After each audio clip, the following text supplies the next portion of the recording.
ابتدت القصه بان انا عايشه في مكان في وقت كوفيد كان فيه حظر التجول، فما كناش بنتحرك بره الاماكن بتاعتنا، فابتديت امشي وبعدين الستريس كان بيخليني اجي في اخر حته اجري. في يوم كده لقيت نفسي جريت 6.5 كيلو. دي اللحظه اللي انا ابتديت اعرف فيها ان انا بعرف اجري. بعرف اجري لان مفيش اي حاجه في حياتي قالت لي ان انا بعرف اجري قبل كده.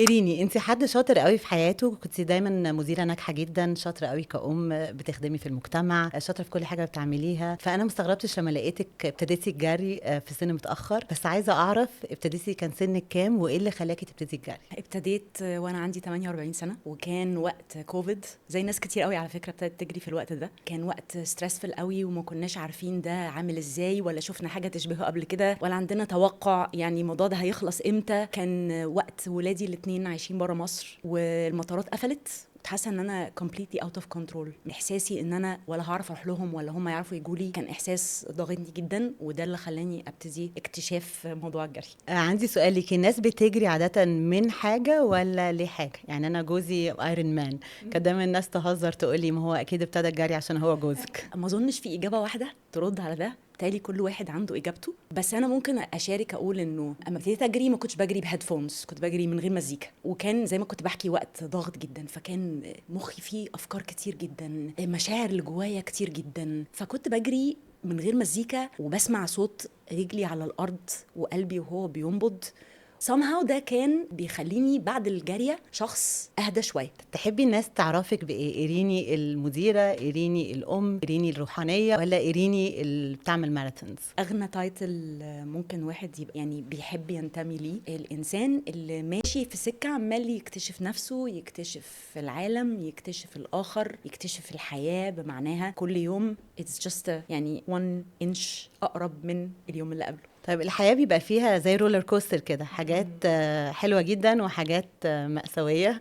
كلميني عن الرحلة بتاعتك، وامتى اللحظة اللي انت حسيتي ايه ده غير مفهومي عن طريقي كنت ماشية ازاي وعايزة امشي بطريق مختلف. بصي عارفه يا مريان، الحياه كده بتحسي انها زي مواسم، مش بس الابس اند داونز، كل موسم فيهم فيه ابس اند داونز، بس انا يعني حاسه انه المواسم بتاعت الحياه شكلها مختلف قوي. واحد وهو صغير بيشتغل قوي ومشغول بحياته الشخصيه قوي، بيحاول يبالانس ما بين قطع مختلفه في الحياه. بعدها بيجي سيزن كده، او اتليست ده اللي حصل معايا وحصل مع ناس كتير قوي يعرفهم في المرحله بتاعت اللي هي 40 كده، الواحد يبتدي يسال نفسه اسئله وجوديه شويه، يبتدي يسال نفسه يقول ايه اللي انا بعمله ده؟ هو انا بعمل ده عشان انا اخترته، ولا انا بعمل ده عشان بحبه، ولا بعمل ده عشان لقيت نفسي شاطر فيه؟ ثانيه واحده كده، هو انا عايزه اكمل كده ولا لا؟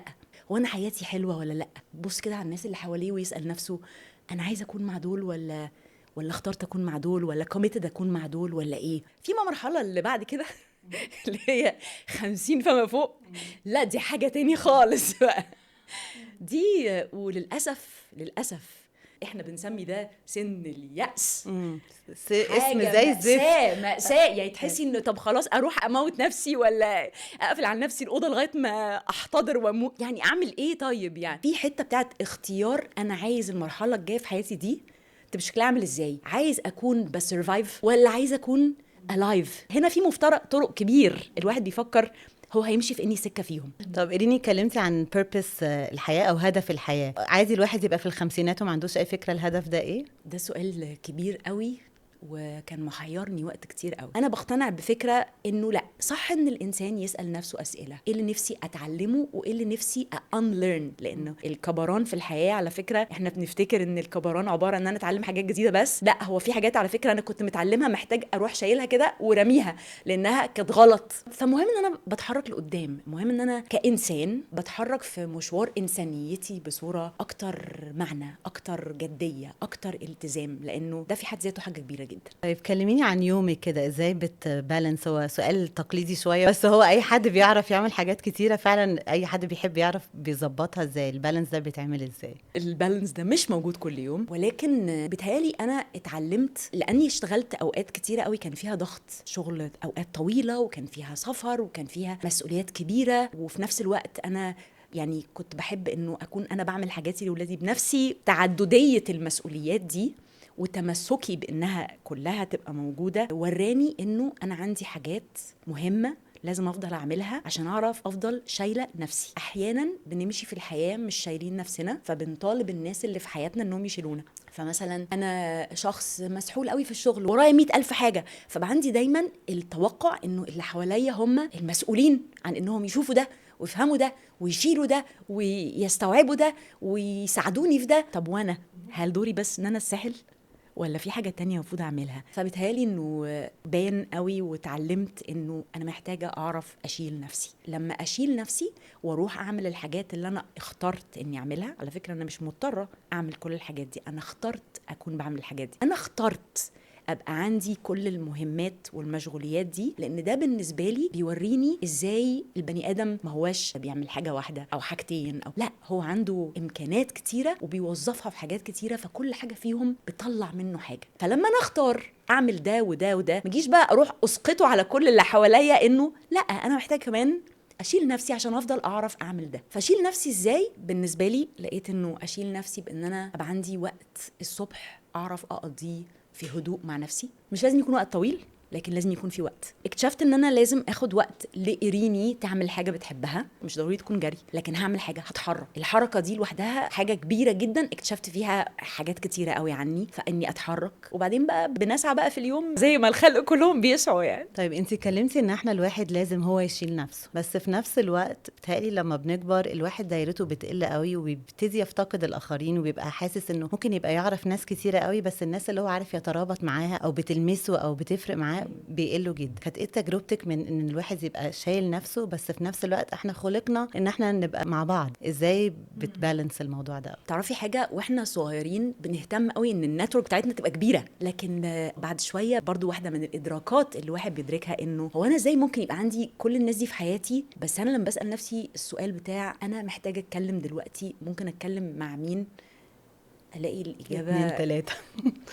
لا لو لقيت 2 3. احنا اتخلقنا مش عشان نبقى نتورك من البني ادمين، البني ادم اتخلق يفرق معاه العلاقات الحقيقيه العميقه. فاعتقد ده واحده من الحاجات اللي بتحصل مع مرور الزمن، الواحد بيبتدي يبص يقول انا عايز مش كم، عايز كيف. كلميني عن الكوميونتي او الجروب، الناس اللي هي في الجري، كان ايه دورهم في رحلتك، وامتى بقيتي جزء منهم، او في اي مواقف ظريفه حصلت منهم؟ جه بعد سنه ابتديت اعرف ان في كوميونتي في مصر اسمها اديداس رانرز، بيتقابلوا في اماكن مختلفه وبيجروا في حتت مختلفه. فقلت انا هروح، ما اعرفش حد، وهروح اجرب ايه. ورحت تعرفت على ناس، والكوميونتي دي فرقت معايا جدا. الاحساس اللي بيجي هو انه انتي متشجعه قوي من كل شخص موجود، مش بتقارني نفسك بيهم، بس حاسه انه الانرجي حلوه، الموتيفيشن رهيب، الناس شايفاكي. لما بتلاقي انه في جاريه معينه ما جيتيهاش بتبقى لذيذه قوي بقى، لما الناس تسال هو انت فين، ما جيتيش فين، تحسي انه ايه ده،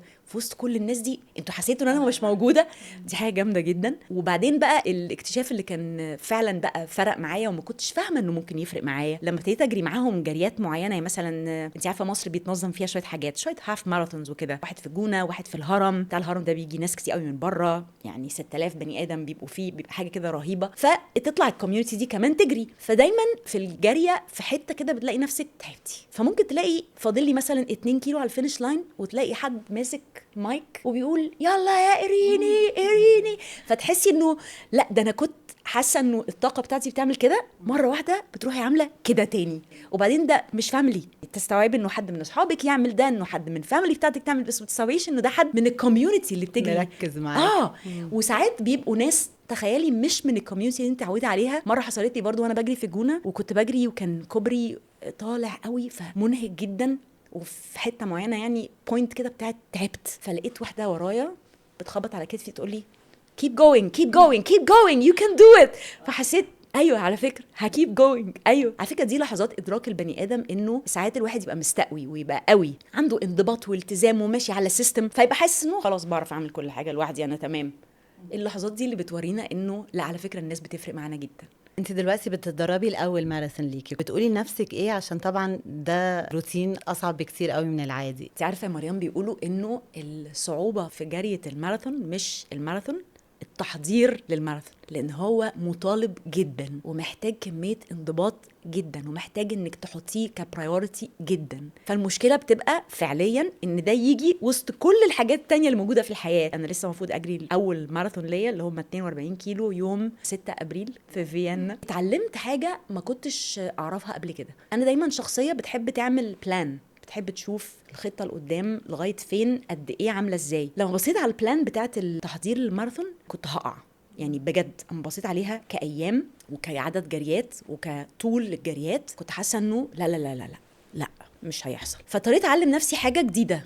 قلت لنفسي اوكي إيريني، احنا مش هنعمل كده، احنا كل يوم هناخده بيومه. انا ما بعرفش اعمل كده، فتعلمت اعمل كده. فلقيت انه دي حاجه ساعدتني جدا. فاليوم اللي عندي فيه الجاريه بنزل اعمل فيه الجاريه وبقول برافو إيريني عملتيها النهارده. ساعات بننسى واحنا في الحياه المستعجله واللي فيها انجازات واللي فيها مطالبات واللي فيها دوشه كتير وكده، بننسى نقف نقول برافو. تاني حاجة طبعا فيها كمية انضباط مش عادية، فهي محتاجة ديسيبلين، انضباط في النوم، انضباط في الأكل، انضباط في التمرين، مش بنهزر. ده كمان الحاجة الثالثة اللي فرقت معايا قوي من الرانينج كوميونتي، يعني اللي هو الكبير قوي ده، في كذا حد بيحضر لماراثونز الوقت الجاي، فابتدينا نعمل كده زي جروب ونجري مع بعض الجريات الطويلة قوي اللي هي بتبقى معسفة جدا وبنضطر نعمل لها بلاننج قبل بكتير جدا. واللذيذ قوي بقى انه احساس المعية، انك ممكن مثلا يبقى عندك واحدة من اصحابك صايمين في رمضان فتيجي تقول انا هاجي معاكم 5 كيلو الصبح، من باب حتى انه هي ما تعطش قوي وما تتعبش قوي، بس من باب انها عايزه تبقى موجوده وعايزه تبقى بتشجع اصحابها اللي بيحضروا للماراثون. لا ده احساس خطير. إيريني طب خليتيني بجد عايزه اجري. هو بالذات انك ابتديتي 48 سنه، انا برضو 48 دلوقتي، بس انا اوريدي عظمي بيوجعني، بصحى الصبح بمشي بالعافيه، مفاصلي ملقلقه. تقولي ايه لاي حد بيسمعنا انه يعني يتشجع؟ اقول له الحركه بركه، مش ضروري تكون جري. احنا بنفتكر ان احنا لما هنبذل مجهود هنتعب. هو اكشلي لما بنعمل المجهود بيدينا طاقه اكتر ما بياخد مننا طاقه. حاجه من الحاجات الحركه عموما بتعملها فينا انه بيعمل حاجه اسمها emotional regulation، تنظيم للمشاعر، بينظم مشاعرنا. فاكره ما كنت بقول لك كنت بطلع اجري وارجع ابقى حاسه ان انا اهدى، مش عارفه ليه. قريت كتاب اسمه I think whatever happened to you، كاتباه اوبرا وينفري، كانت عامله فيه انترفيو مع الثيرابيست بتاعها وكان بيشرح الفكره دي. فانا كنت اول مره يعني اشوف حد بيشرحها بشكل علمي. يعني الطفل اكتر نموذج للناس اللي ما بتعرفش تعمل ايموشنال ريجوليشن. الطفل لما بيعيط بيوز حد يروح يشيله، وبعدين الحركه اللي احنا بنعملها وما احناش واخدين بالنا هي ايه، يا اما بنمسكه كده يا اما بنحطه كده ونطبطب عليه كده. ده بيعمل له ايموشنال ريجوليشن. الطفل ده لما كان جوه بطن الام كان طول الوقت سامع صوت القلب. بيخرج للعالم وتيجي عليه بقى جعان، تعبان، ممغص، الضغوطات دي، الطريقه اللي بتهديه ان احنا نعمل له الايموشنال ريجوليشن ده. المشي هو نفس الفكره. عشان كده يقول لك مضغوط قوي نزلت اتمشيت، وبعد ما اتمشيت حصل ايه؟ انا مضغوط برضو بس في حاجه بقت احسن، انا بقيت اهدى. الحركه هي مش بس بتدي الطاقه وبتساعد على الايموشنال ريجوليشن، في علاقه رهيبه بين ان المخ يكون اكتف وبيتغير وبيكبر مع ان الواحد يكون بيلعب رياضه. طيب عايزه اعرف لما بتبقي واقفه على بوديوم او كده بتقولي لنفسك ايه؟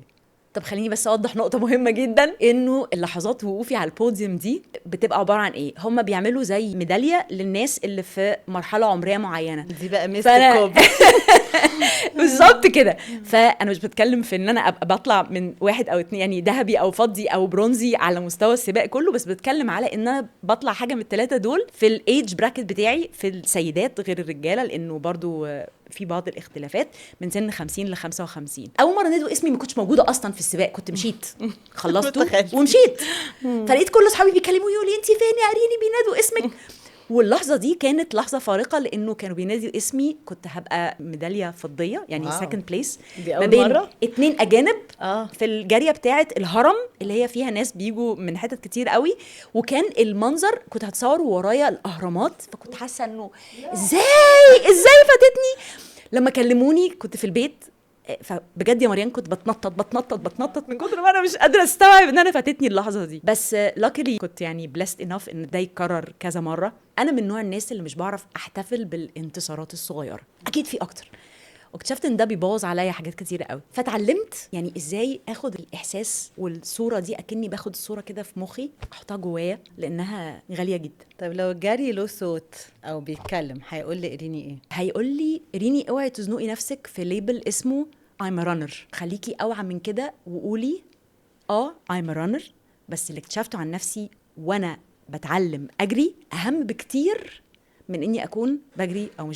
طيب اخر سؤال بحب اساله لاي حد في محدش قال لي قريني ايه؟ محدش قال لي قريني ان انت اكبر من كل اللي ما بتعرفش تعمله، وانت اكبر من كل اللي انت بتعرف تعمله.